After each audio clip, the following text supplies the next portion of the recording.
I'm from Grand Rapids, and Bob Dole was Daryl Ford's running mate. That's the first thing I want you to know.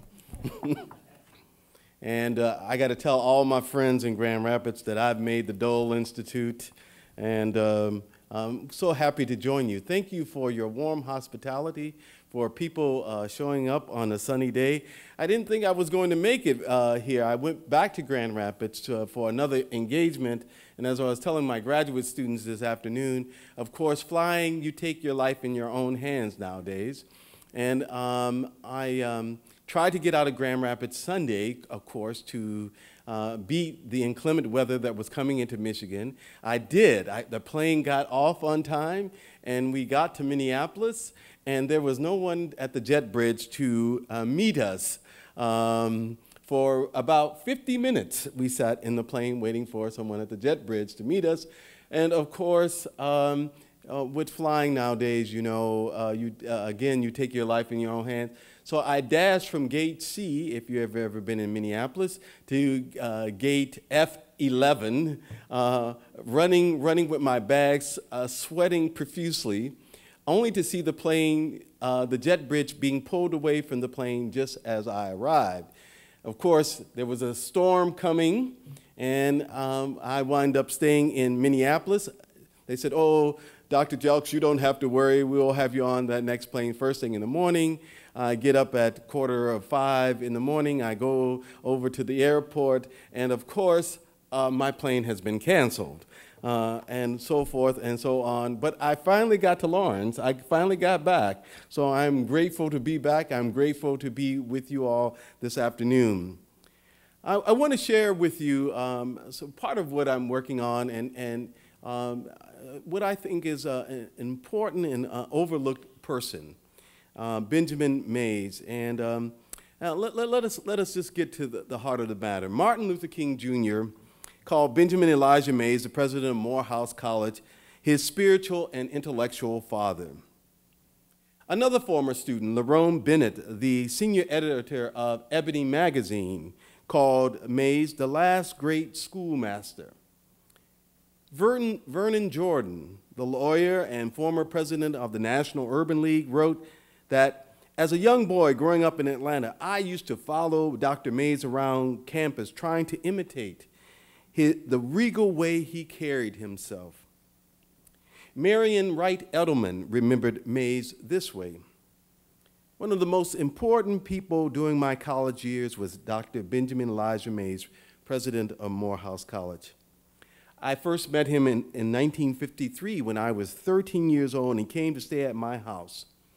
Ramrod straight of posture, unwaveringly principled and caring, keenly intelligent, and elegant in speech.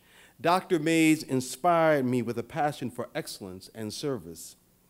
Of the 6 college presidents in the Atlanta University academic complex, Dr. Mays was the one who we looked to the most. He inspired and taught and stood by us when we challenged Atlanta's racial discriminations. Some of his teachings I wrote in my college diaries, others I internalized, and like many others who heard him frequently, I shared his words with others." Surprisingly, with such accolades from such illustrious individuals, no singularly authored historical analysis has been written on Mays, who served as the president of Morehouse College from 1940 to 1967. Chancellor, you ain't seen nothing yet. This is surprising because Mays wrote numerous articles in academic journals, magazines, newspapers. In addition, he authored 6 books, edited a volume on the social gospel, and wrote chapters in other edited volumes. He was a highly sought-after minister and lecturer in academic circles. If this were not enough, the students whom Mays oversaw during his 10 years are illustrious enough to merit studying how he motivated them to achieve. His life and work as a man of letters, and more importantly as one of the country's most outstanding educators, deserves some more scholarly exploration and reflection. If Lerone Bennett is correct in his assessment of Mays, then we have neglected him to our peril as a primary source for understanding the trajectory and the linkages between the American Civil Rights Movement, African American Christianity, and the Jim Crow era. Benjamin Mays is central to understanding the Christian and democratic social ethics that undergirded the civil rights movement. As Martin Luther King Jr. knew well, without Mays' tutelage, the movement would have been devoid of some of its theological insight on democracy and the ethics of social change. Mays had been an Urban League social worker, a social researcher of the Negro's Church, dean of Howard University School of Religion, now called the Divinity School, president of Morehouse College, and an author. Much of the scholarship on Mays emphasizes select aspects of his careers and ideas without putting them together in a larger historical and even religious historical context. To date, the recognition that Mays receives centers upon his distinguished former students and mentees.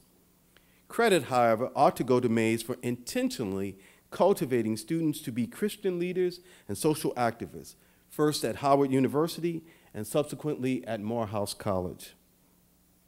It was Mays' intent to create a cadre of religious, intellectual, and professional leaders who would challenge the prevailing ethos and the Jim Crow laws and customs that were institutionalized in the United States and reinforced by American Protestantism.